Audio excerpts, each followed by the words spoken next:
पिया सुखस सोया, नाहक जमान खोया।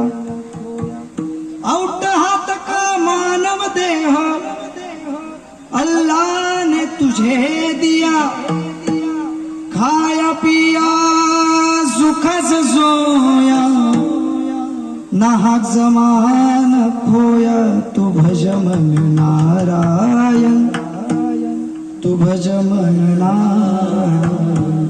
देवाने देह दिला भजनासाठी, पण वापर केला कशासाठी? खाया पिया सुखस सोया, नाहक जमाना खोया। फक्त खाल्लं पिलं आणि झोपणं यासाठीच आपण या देहाचा उपयोग केला।